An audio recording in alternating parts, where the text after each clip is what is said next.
غشنا فليس منا. چا چې موږ سره دوکه وکړه دا زمونږ نه دی. ډېر مسلمانانو په طریقه نه دی روان. دی ویل امام مناوي فیض القدیر کې هغه دا ویلي دي چې غش څه ته ویل کېدلی شي. هغوی ما یخلط من الردیب الجید، صحیح او غلط کراو بیکار یو بل سره میلاو کې او خلکو ته بیا ښیي چې دا ټول کره دي. دې ته اصل کې غش ویل کېدلی شي.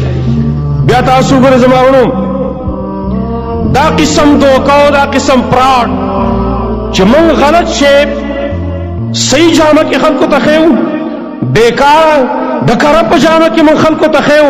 د دې ډېر شي صورتونه تاسو ګورئ په دې ملک کې هغه موجود دي. عام دکانداران چې کوم خرڅونکي دي د مختلفو اشیاو نه هغوی کار څه کوي، کوم چې روغ او صحیح شیز وي هغه مخې ته کېږي، کوم چې خراب وي نو هغه شاته کي. دا حدیث اصل کې په دې باندې نبی صلی الله علیه وسلم چې دې کس ته ویلي وو فروټ والا ته وګورئ هغه به ښایسته ښایسته فروټ مخامخ کېږي، خو چې کله چا له تلي که نه نو بیا اسخا پکې ولاړ دی، دی به پې اړوله پوهېږي هم نه. که سبزۍ والی هغه هم دغه شان چل کوي، که د غوښې والی هغه هم دغه شان چل کوي.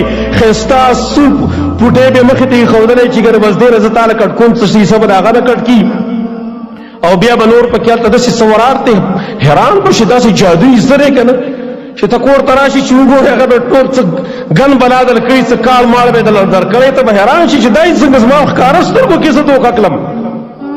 من غشنا فلیس منا. چا ګورې دوکه کوله پراټ کا و زمونږ نه نه دی، بلکې بعضې ظالمان خو دومره ظلم کوي چې کله تاله تلل کوي که نه نو مخکې په تله کې هلته څه کاڼی ماڼی ایښودلی او وایي چې یاره دا مې تاله درون وتالی مخکې نه پکې کاڼی هلته ایښودلی. دا زمونږ په ملک کې دا پراټ نه کېږي، دا دوکې نه کېږي. دارنګې تاسو وګورئ عام شوده وګورئ، شوده خلک خرڅوي په نوم د شودو باندې او خرڅوي څه شی یي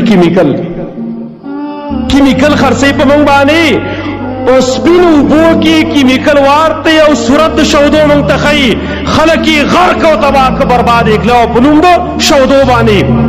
من غشنا فلیس منا. دا حدیث دې لپاره دی زار په موږ باندې خوري دا خلک. زموږ ټول ملک په پراړو په دوکه باندې روان دی.